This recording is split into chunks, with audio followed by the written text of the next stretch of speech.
Hello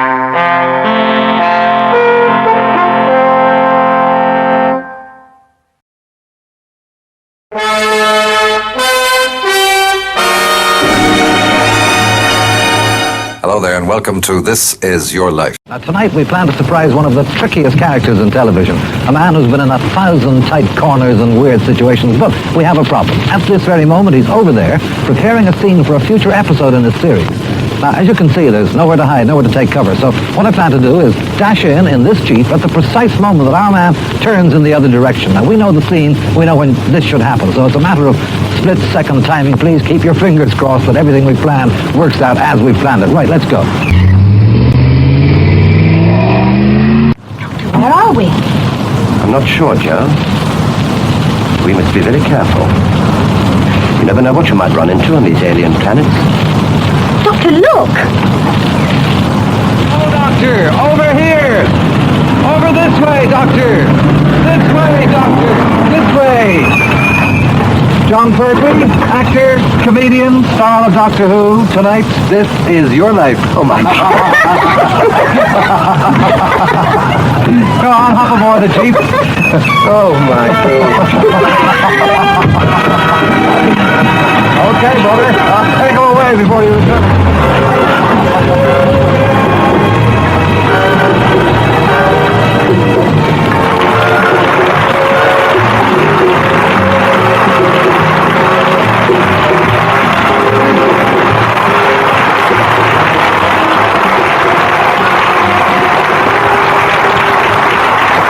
John, as you emerged from the TARDIS back there, what sort of creatures were you supposed to be meeting? I haven't the faintest idea. I never know what sort of creatures are going to be meeting, and I didn't expect to see you. But you very nearly seemed a very, very rude word because I thought he was blocking the shot. That is exactly. Well, I know we'd have had no chance of surprising you at all without the help of a lot of people, including Doctor Who's loyal assistant, Joe. So come in, Katy Manning.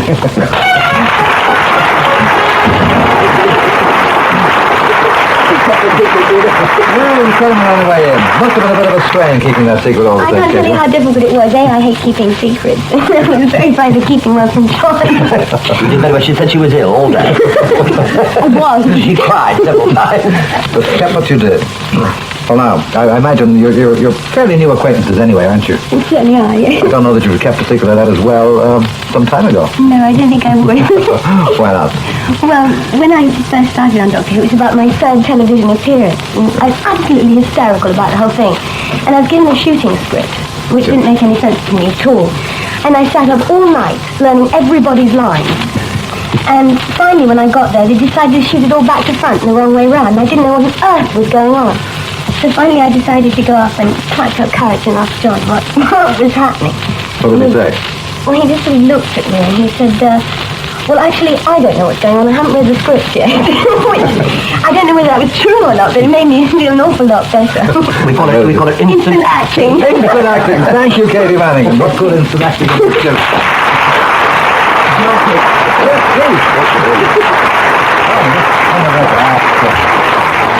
Well, now, Jon Pertwee, this is your life. With Doctor Who, you can travel into the past or the future as you like. We're going to the past, and the date that we're picking is February 1958. The place is Kitzbühel, Austria. You go there for a short holiday before opening in a play in London, but you break your leg skiing and you're forced to sit still and rest. You spend the time in the bar looking at the girls, and one girl in particular catches your eye. When I saw you had the second class, I thought I was safe. Yes, it's your wife. You thought she was preparing for a party this evening, but you didn't know that the party was here. So come in, Ingeborg Pertwee.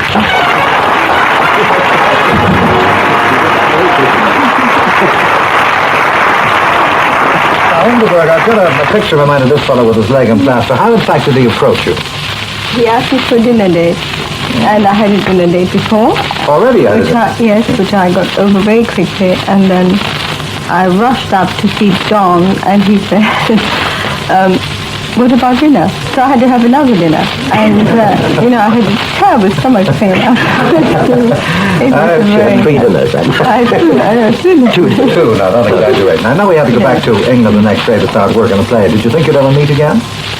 Well, I saw him off at the station, and I was very quiet, and I didn't say much. And later, he wrote to me. Didn't he put you in the care of a friend of his? Oh, yeah, he did. Yeah, of course, yes. And this friend said, well, don't worry, because he's an English actor, so, you know, he doesn't care very much about relationships, so don't worry about it, because he's not going to be... You thought you were never going to hear from him, but how quickly did you hear from him? But the thing was that I had terrible stomach pains, you see, and I couldn't really... The whole thing came on top of me, and I couldn't... How soon afterwards did he contact you? Did he write or phone or what? He phoned and he wrote, yes. I wrote in the train that night.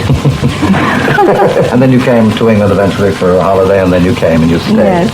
And you married into a man whose family goes back some 5 generations in the theatre. You were born the youngest son of Roland Pertwee, the famous writer.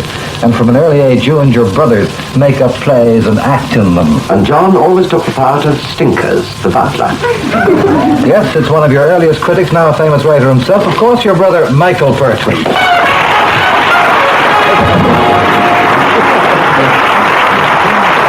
Michael, tell us, who was Stinker the butler? Well, I started writing at an early age, and we used to write plays for the family at Christmas, which the 3 of us, my stepbrother, John, and myself, appeared, and Stinkers was the butler, whose main line was, my lord, the carriage waits, or the taxi's here. But if John always played this part, why?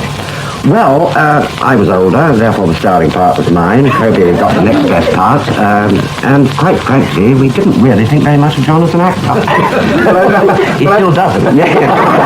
But I believe there was still one other part you did give him. Yes, so there were 2. One was Harry Yan, the famous racing motorist. That was if he was in favour. If he was out of favour, it was a part called the Watcher Man. And what was that? Well, he just stood and watched while we acted. Thank you, Michael Pertwee.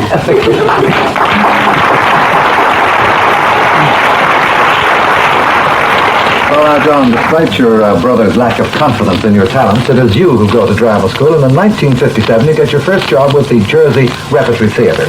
And there you meet another young actor at the start of his career, and you share digs with him. Tonight, that young actor from 34 years ago is on his way to South America on board RMF Andy. You knew him as Val Blanchard, but later millions of television viewers were to know him by another name, and it's from the deck of the Andes that he greets you tonight. That's right, it's me. Yes, McDonald Hobley. Hello, Eamon. Hello, John. You know, Eamon, I think you must be a very brave man. I've known John for something like 35 years, and he's always inclined to be a bit of a practical joker. For example, when John took his first job out of RADA in Jersey Rep with me, he was playing the part, bear in mind that he was only about 19, of a rather elderly clergyman. Now, John has a sense of humour. He played opposite a very pompous actor. When the actor made his entrance, John, in going to shake hands with him, got hold of an egg out of his pocket, crushed it into the actor's hand, and literally watched the expression on the actor's face. John thought this was hilarious, but nobody else did, including the governor of the island, who was in the audience. He got the sack next day. I can't stay longer with you, John, but I wish you a lot of luck. I'm on my way to Rio de Janeiro and the West Indies, so when the sun's shining where I am, it's probably 2 foot of snow under your feet. Serves you right. Goodbye. Thank you, and bon voyage, McDonald Hobley.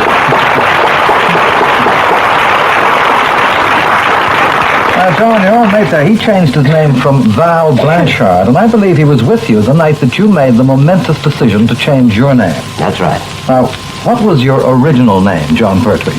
Jon Pertwee. Well, what did you change it to? Well, they misprinted it, you see, and they printed it Jon instead of John. And as we come from a sort of rather mixed sort of mongrel family of sort of Austrian mothers and French fathers in the background, which I thought I'd keep it as Jon, and that's the way it stays. Well, now, no doubt to that one. Anyway, your career as an actor, Jon Pertwee, is cut short by the outbreak of war. You joined the Royal Navy as a seaman. May 1941 finds you serving in Britain's most famous battle cruiser, HMS Hood. And you missed by only a matter of some 48 hours one of the worst sea tragedies of the war. The Hood, as you well know, puts to sea to hunt the Bismarck, and on May the 24th, in the running battle that follows, a shell hits an ammunition magazine. The Hood is blown up and sinks in some 90 seconds. Out of a ship's company of more than 1,400 men, there are only 3 survivors. Hundreds of families mourn, hundreds more cling to hope, including your family, until this letter drops through their letterbox. Missing, presumed killed. This is a letter of yours that was returned. It seems to confirm their worst fears. I really thought he'd had it. Luckily, I was wrong. It's your stepbrother, of course, Dr. Michael Colburn.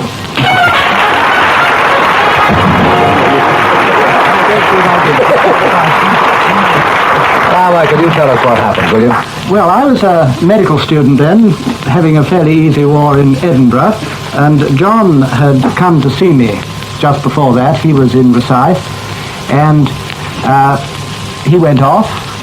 I heard of the Hood disaster, and I thought he was dead. Then I rang up home, and I heard about this letter, missing believed dead. How long was it, in fact, before you knew that he was alive?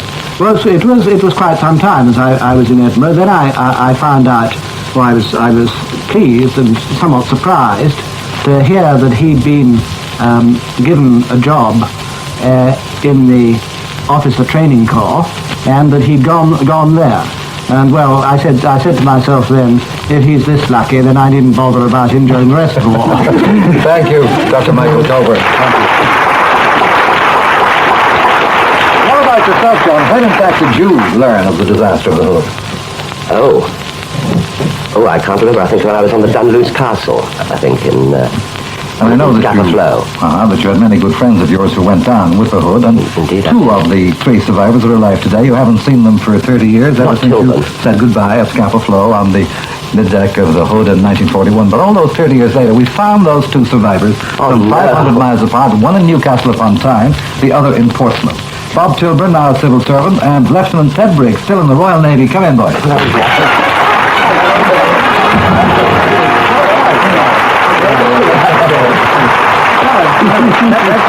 He was my messmate. We were in the same mess. I know that. Yeah. How do you think he'd shape up in the Royal Navy today? I think he'd get by. Well, I do. I'm in the Navy now. What sort of a sailor was he, Bob? Well, he had one thing in common with Nelson. He was always seasick. You're quite right. He used to walk around when we were at sea, he used to walk around the ship with a tin in his hand. I understand he could even be seasick while still in port. Yes, one afternoon at Scapa Flow, we said that the ship, we started talking and said that the ship was under 1 hour's notice for steam, and first 10 gales were imminent. And we started talking how the ship would rock and roll and pitch, and John had to leave the company. Absolutely true. Thank you, Bob. Ted Briggs. Thank you.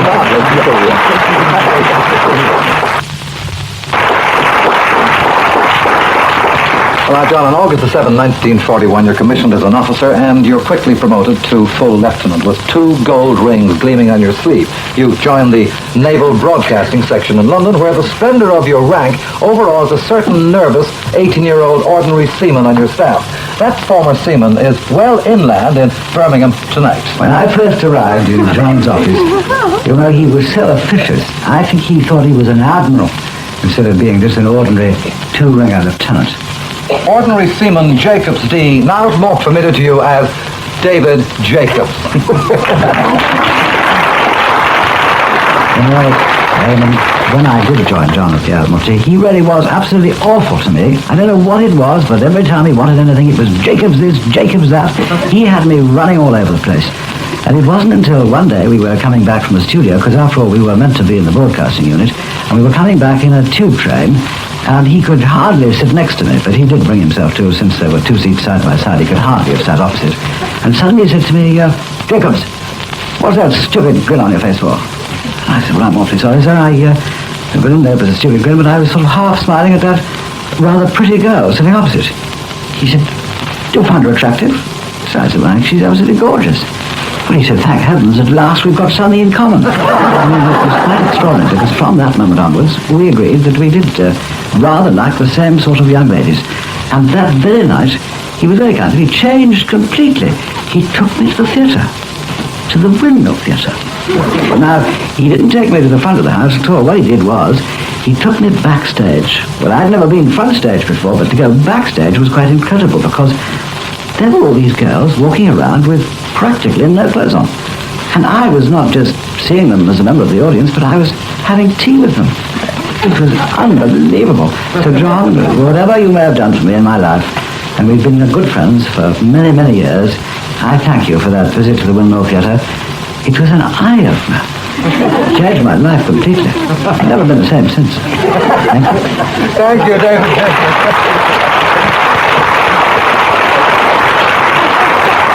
Now, with ordinary seaman Jacobs at your side, you're sent along to a new radio assignment to listen to a radio show called Mediterranean Merry-Go-Round. Your job is to keep a friendly eye on the Navy's interests and see how they're dealt with in the script. But I had a different role in mind for him. Yes, it's the star of that show and the man who launched you on your radio career, Eric Barker.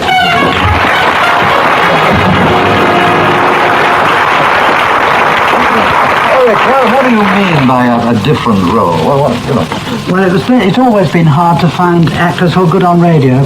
People who can say their lines as if they're just coming into their heads, and I've been talking to him before, and I honestly sense that with his natural timing and spontaneity, we were onto something good. And he joined the show then, and he did well over 200 performances.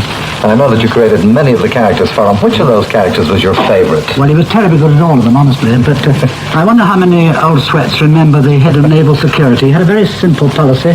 His name was Commander High Price, and his policy to security was, hush! Keep it dark. And he had a marvellous, inarticulate Norwegian who only said one thing, and it meant anything. It meant, will you marry me, and is this right for Houston, this pass? Oh, God. Oh, yes. Jeden, ikke kropp til bomber. They used to say it every night on the news. We discovered it meant that something had been bombed.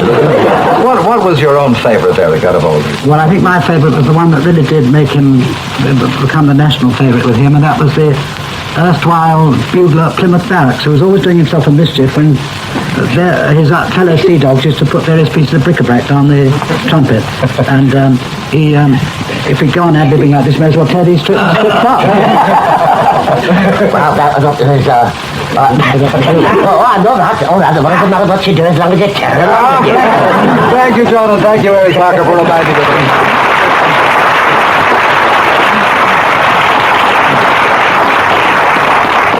Well, after the war, the success of this radio show, of course, ensures your place at the top of any variety bill, and since then you've been starring in such tremendous successes as A Girl in My Soup both here and on Broadway. But in 1954, you take your act to entertain the troops in Korea. And at a base near the Imjin River, you're waiting for the show to begin one day when you see a Centurion tank being loaded to move on to another base. You've never driven one, and you ask permission to have a go. They should never have trusted a sailor. First thing he did was try to take it out to sea. Yes, one of the performers who went with you on that tour, an old friend of yours, comedian and actor Bill Maynard.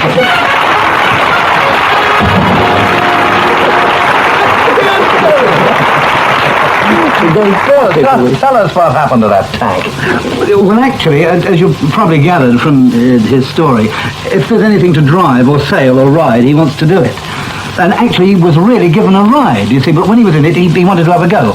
So they decided the only safe place was to take it through a shallow part of the Imjin River, where there was a shale bed in the middle, about 100 yards square, and let him have a go at that. So he got into the driving seat, the chap told him what to do, and he did what one does when one drives a Centurion, and it stalled.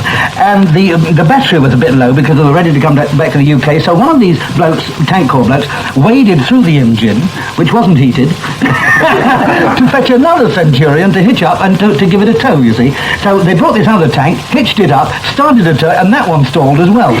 So eventually, the river was coming up pretty high because the tide was coming in, so they got us out because we had to do the show in a duck or a truck, something like that. We went back to the base, we did the show, we stayed there the next day, and in fact, when we left, they were still trying to get these two... Well, they were back in the Imjin. Yeah. It was about £400,000 worth of tanks. Because he wanted to drive, right? I imagine he was very popular with the army by then.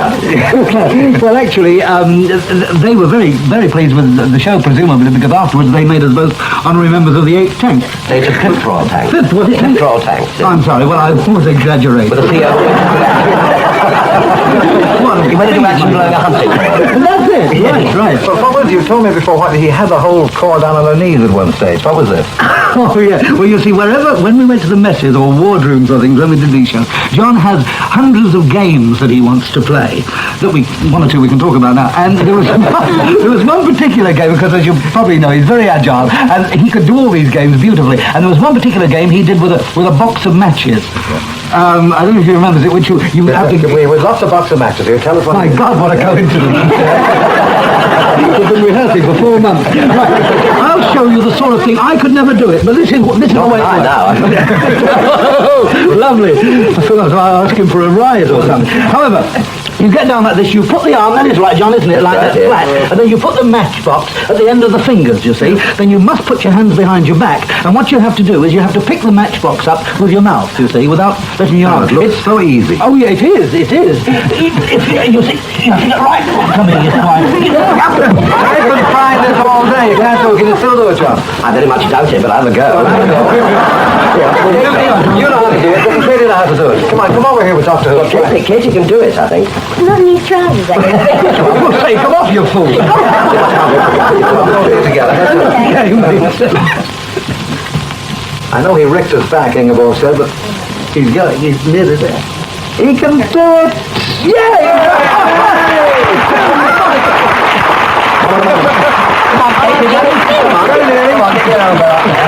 That's the idea. Right, where you go, kid? What a beautiful...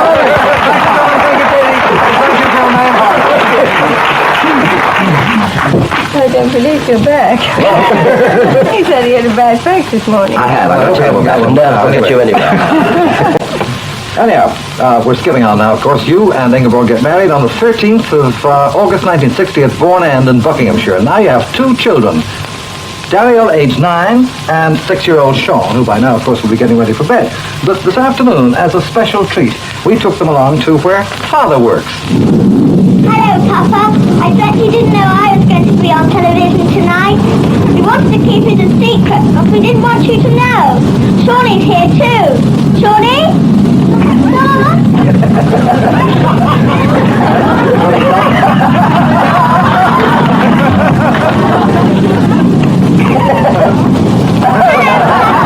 It's a bit dark in there. I wanted to do a summer sort for you, but they wouldn't let me. Come on, darling. Let's have a look in here. Bye-bye,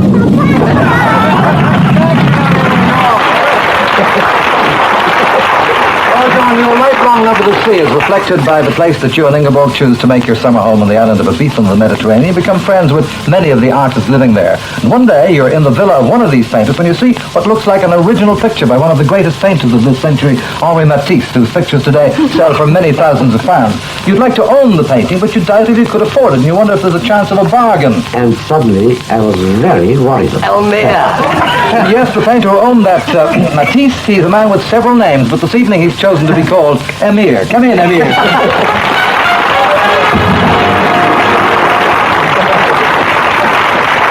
Well, Emir, it looked like the work of the famous artist Henri Matisse, but just, you were a bit worried. Why?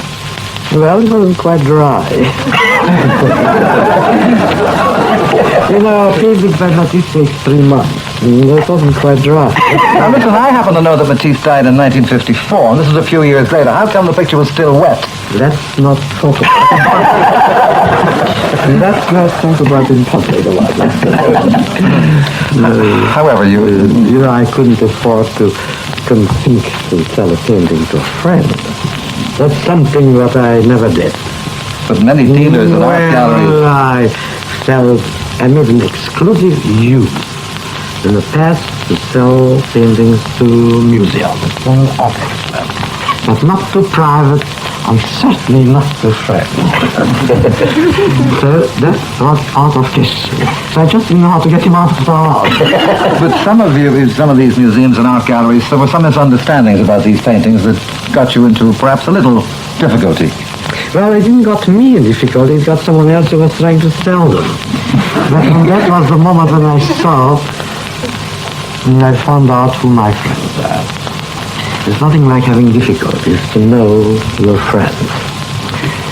And Ingeborg and Jon stood by, they were friends, and they were warm, kind, and nice to me. That made my life that very time very pleasant, and it gives me believing in humanity and friendship. Thank you. And I love you both for it.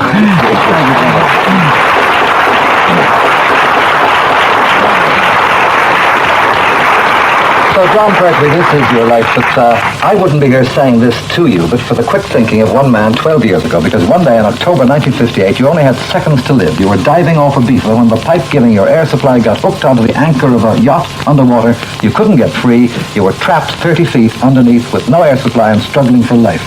This friend saw the sudden rush of air bubbles at the surface and dived to the rescue. That friend is an explorer, writer, and treasure hunter. When we looked for him, we heard he was in the West Indies, then Rotterdam, then back home in his native Australia, and finally, literally 48 hours ago, we found him in a remote fishing village on the coast of Northern Ireland, preparing his boat for his next adventure. So come in, the man without whom there would be no Jon Pertwee. This is your life because he's the man who saved your life. Ted Falkenbarger.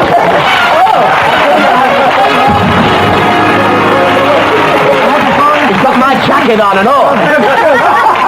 Ingeborg had nothing to wear. He came here so fast he was in dungarees. He's never got any clothes. He always wears mine.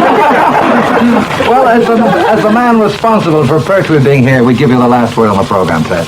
Well, I say, why don't you give up all this crap? I'm organising another expedition. Why don't you come with me? It's a very good idea. Do you pay well? No, not yet. After that later, Jon Pertwee, this is your life and success on any expedition. Thank you very much.